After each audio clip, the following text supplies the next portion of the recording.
لوگوں کو دکھ دیتے وقت رب کی طاقت مت بھولو۔ رب کی پکڑ شدید ہے، دھوکہ کھانے والے کی اور صبر ضائع نہیں جاتا۔ جن معاملات میں ہم ٹینشن سے کام لیتے ہیں ان میں اگر اٹینشن سے کام لیا جائے تو صورتحال مختلف ہوگی۔ ضروری نہیں روشنیاں چراغوں سے ہی ہوں، بیٹیاں بھی گھروں میں اجالا کرتی ہیں۔ کبھی بھی اپنا ارادہ ترک مت کرو، کچھ کاموں میں تھوڑا وقت تو لگ ہی جاتا ہے۔ توبہ ایسا دروازہ ہے جو موت کی ہچکی تک کھلا رہتا ہے۔ دعا ایسا عمل ہے جو تقدیر کو بھی مات دے سکتی ہے۔ ضمیر ایسا ساتھی ہے جو ہمیشہ حق کی راہ دکھاتا ہے۔ 3 نیکیاں جن کو کرنے سے قیامت کے دن عرش کا سایہ نصیب ہوگا۔ نمبر 1 ٹوٹے ہوئے رشتوں کو جوڑنا، نمبر 2 دل نہ چاہتے ہوئے بھی معاف کرنا، اور نمبر 3 کسی کے گناہ کا پردہ رکھنا۔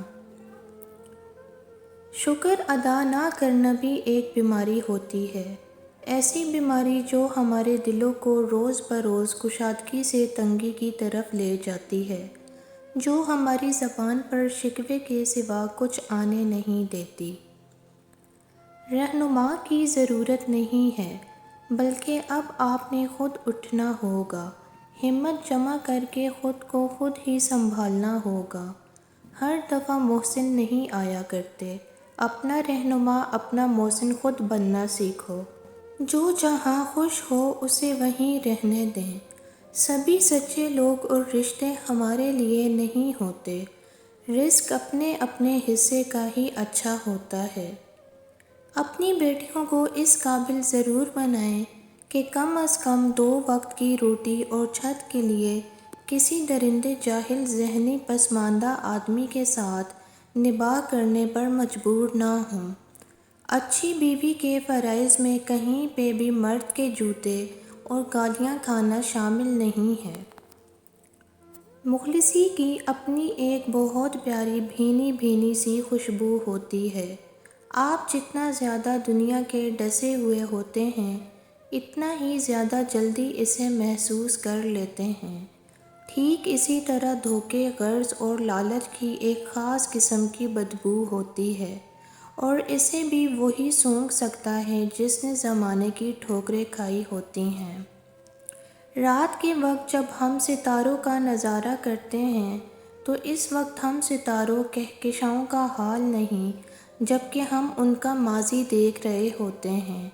ہم ستاروں کو ان کی روشنی کی مدد سے دیکھ رہے ہوتے ہیں، اور روشنی کو ہم تک پہنچنے میں وقت لگتا ہے، اور جو روشنی ستاروں سے سفر کر کے ہم تک پہنچ رہی ہوتی ہے تو اس روشنی سے اپنا سفر آج سے کروڑوں سال پہلے شروع کیا تھا، یعنی آج ہم جو ستارے دیکھ رہے ہیں وہ کروڑوں سال پہلے کی حالت ہے۔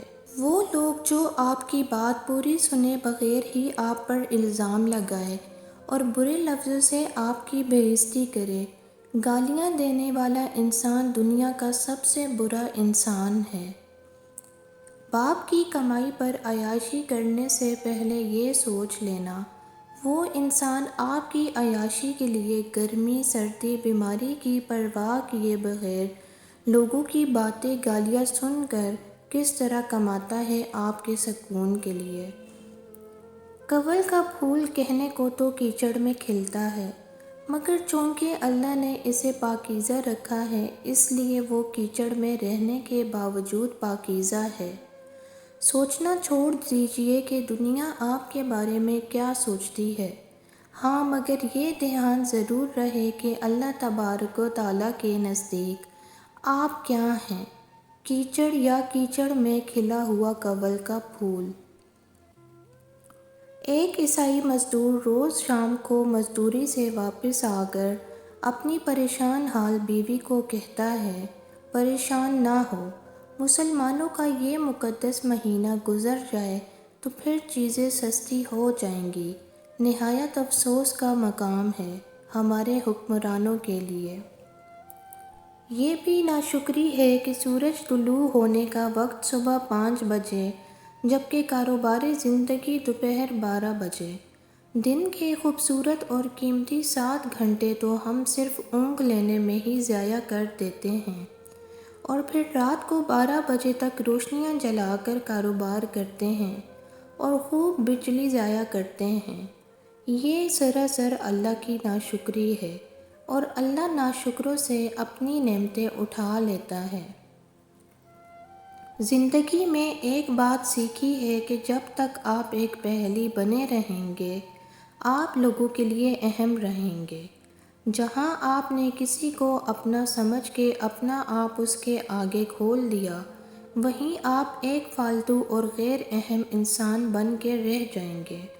سو اپنا بھرم کبھی کسی کے آگے مت کھولیے، کیونکہ بہت کم لوگ اس اپنائیت کو، اس کی اہمیت کو سمجھتے ہیں، ورنہ عموماً ہر کوئی پہیلی سلجھانے تک ہی ساتھ نبھاتا ہے۔